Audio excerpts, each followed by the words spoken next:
Hello, welcome everyone. We are so happy to see you tonight. I see many of you here on the YouTube site, and that is fantastic. Please share with us where you're from and what your interest is about our guest tonight. Sorry about that. My sign language, got to practice a little bit more. Before we start talking to Sheldon, we are going to jump into this and then come back for all of you. Here we go. I'm April Tribe Juke. Welcome to the Beacon of Light podcast. I believe we are all made with light, and light is hope. This podcast brings authors who write stories of hope to all of you. Your journey to be inspired and amplified by these stories starts now. And we're back. Welcome, everyone. Thank you so much for being here tonight. We are thrilled to see you. So welcome, Sheldon. You tonight are going to be our guest and share with us a little bit about yourself first. Well, thank you for having me here again for my second time.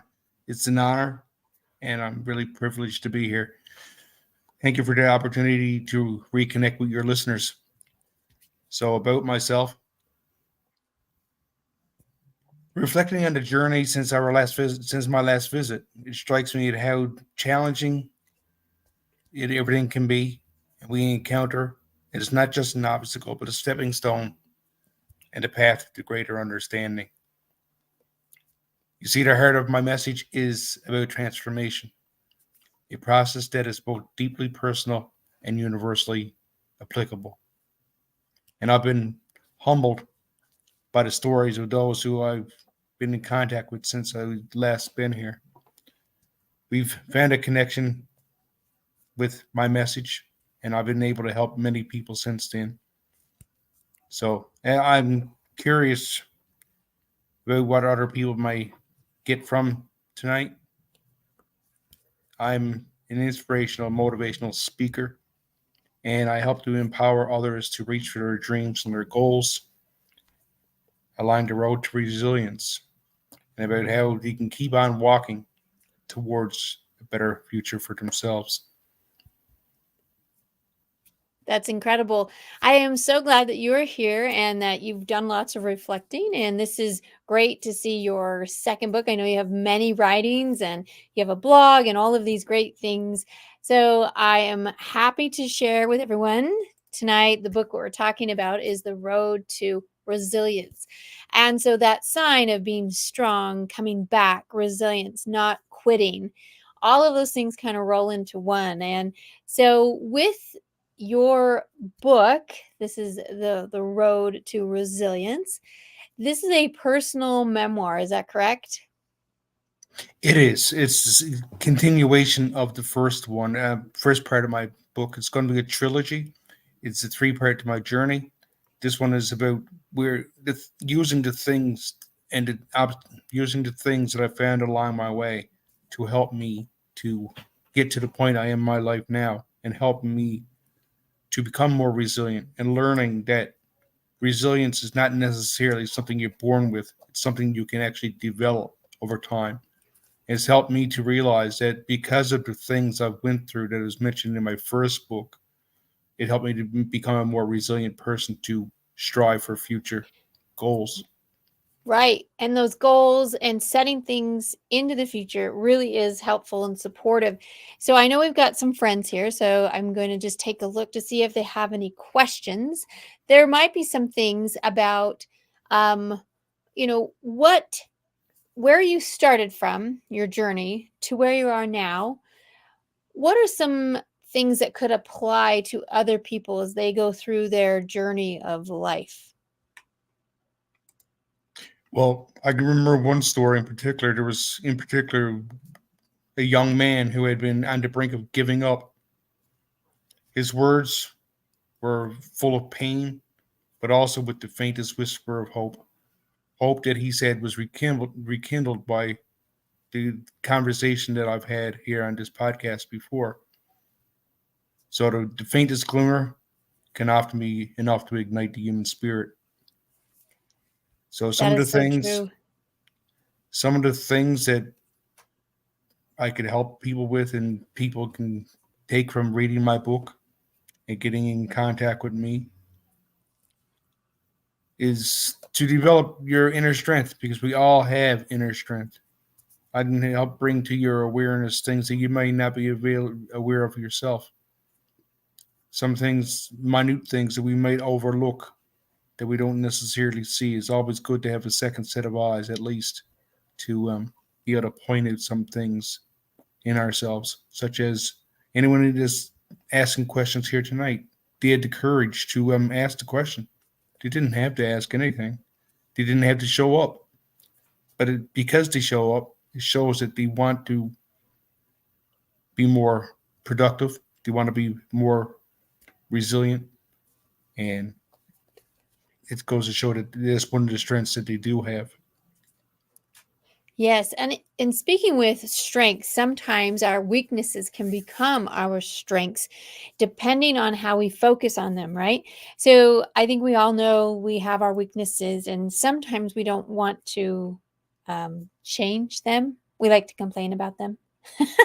And Yes. really, that doesn't do any good. And I was actually having this similar self talk conversation, and a goal or a skill I've been thinking about. I've had many experiences that kind of show me, maybe that's not really for you. Maybe, and then all of these, like a list of negativity kind of pops up. And the other day, I was, kind of going through my, oh, what was me list? I was kind of going through the list, and I'm like, okay, time for the challenge. What if I just look at it this way? And it was immediately better. It's like, okay.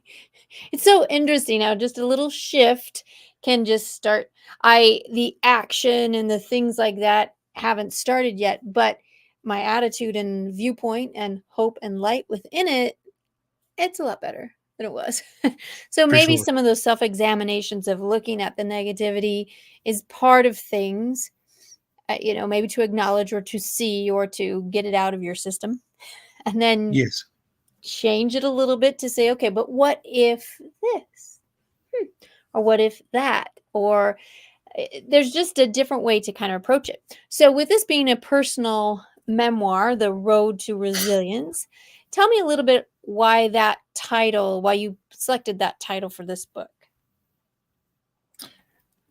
Well, reflecting on the journey since my last visit, it strikes me how each challenge, going back to your last point, or each challenge we encounter is not just an obstacle, but it's stepping stones on our path to greater understanding of ourselves and how we interrelate to the world.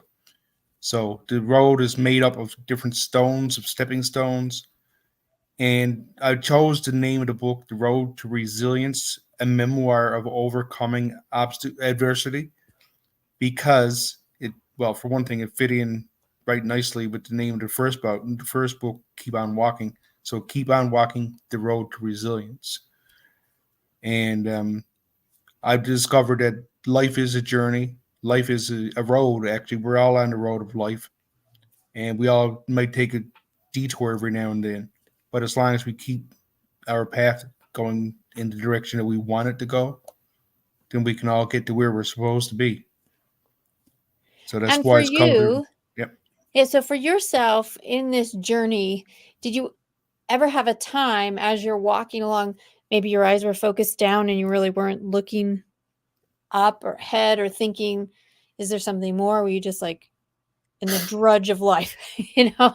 And Mm-hmm. then tell it like, do you have an experience of when you maybe, quote, looked up or saw more than just your first little steps here? Yes, for sure. We all have different, like I said, different paths that we follow. And mine, most of my life, was walking with my head down. People told me for many years, Sheldon, you have a beautiful smile. You have nice eyes. Why don't you look up more? Why don't you smile more? And when I first started doing so, it was a real eye opener for me, and eye opener for me to actually look at the entire world and see. what I was missing out on by just looking at the ground, the drudgery, trudging through, and feeling stuck. But you can't. You're always. I feel like I'm always going to feel stuck, and people will always feel stuck if they only look at the ground in front of them. If you don't look around, if you don't look up and look around and take in the beautiful flowers, if you don't take in the birds chirping, then you're not going to be anything besides stuck in your own world of negativity. Yes, our minds are powerful things, and the negativity that can swim there can really trap us and swirl us. And the positivity that's there can really open us out and help us see so much more, because those flowers and birds were always there, and where we were looking was maybe not in that direction. And so, in this resilience, when or how did you discover your resilience? How did I discover my resilience? I Mhm. discovered my resilience by ending up in the hospital, in a coma, not being sure I was going to live or die. I ended up in that coma because of the crutch of my alcoholism that I was using, because of my addiction. And I didn't die. I'm still here. I'm still alive. So that's how I developed my real resilience. And I come to realize that my purpose for being here is to help other people on their path as well. So I was resilient. I'm resilient enough to say, well, I managed to get through that. Then there must be a reason. There's a reason why I'm here. I'm resilient enough to keep going. Yeah, that is a big awakening. And I hope that in the light and hope that you just shared with that story, other people can grasp onto it and to think before they get to that hospital room, Mm-hmm. before they have that large of a hole to come out of, there might be a moment where you can see, well, I'm really close to this cliff here. Maybe I could back it up.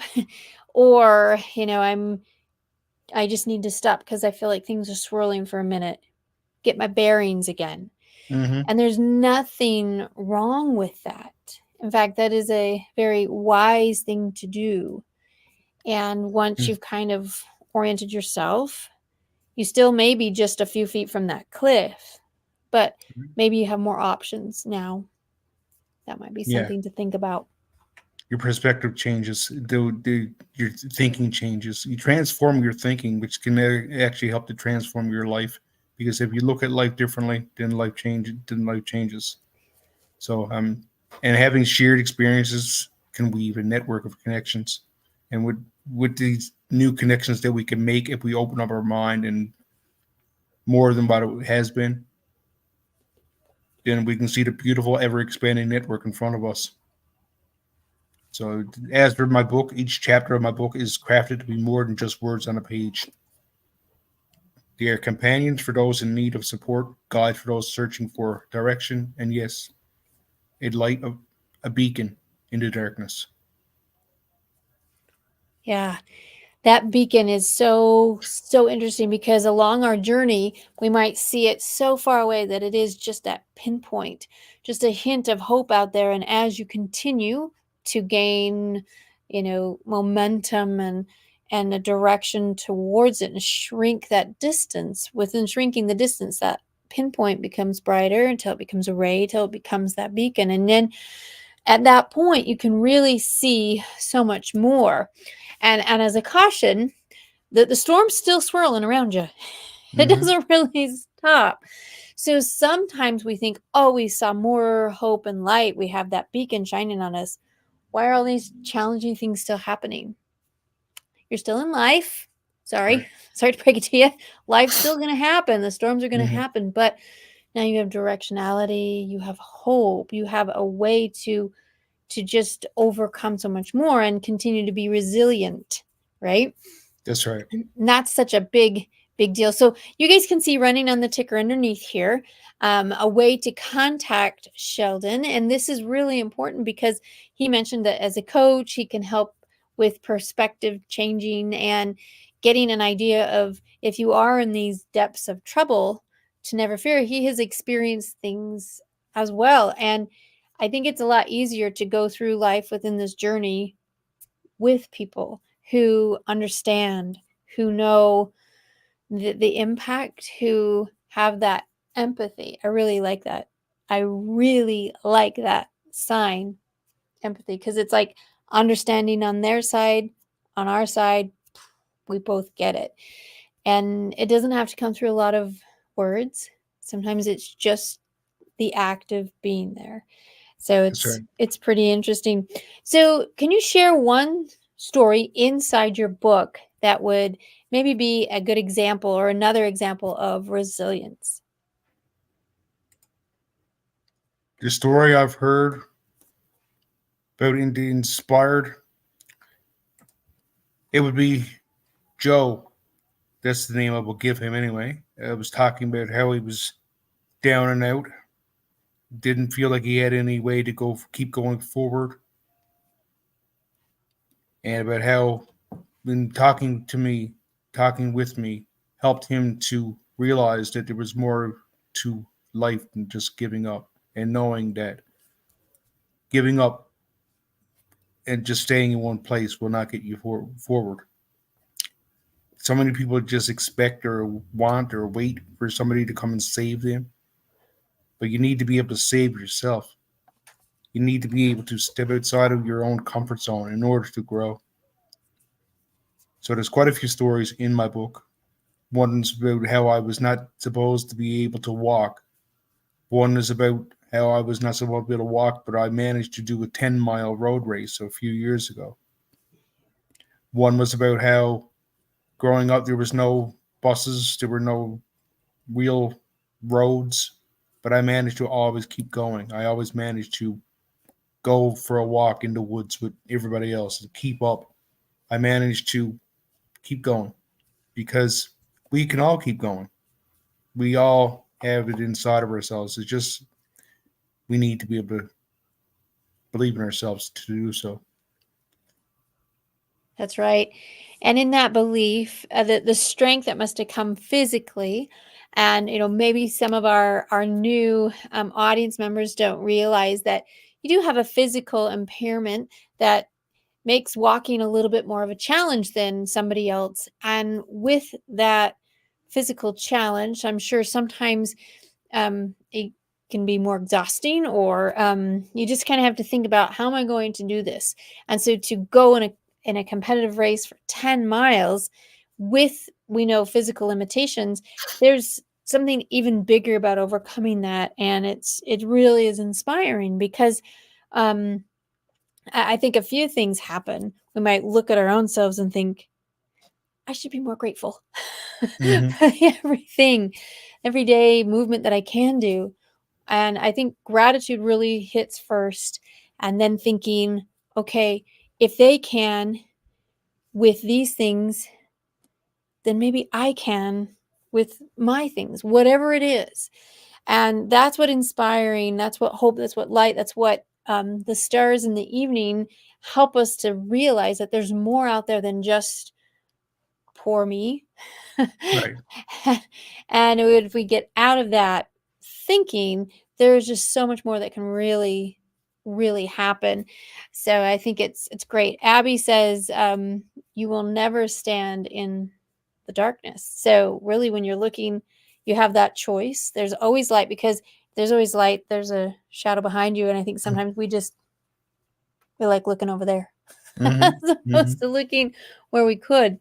So Sheldon, is there something tonight you really want to share with our audience? There's just so many things. Where to start? There's so much more I'm doing to support and inspire resilience and transformation than just my book. I've been taking the core principles of resilience and I speak about them in my talks that I give, and I've also integrated them into a course that I'm offering. But that's just some other things I'm involved with that I have on the market. And it's incredibly rewarding to see the participants grow and to see them applying these strategies in real time.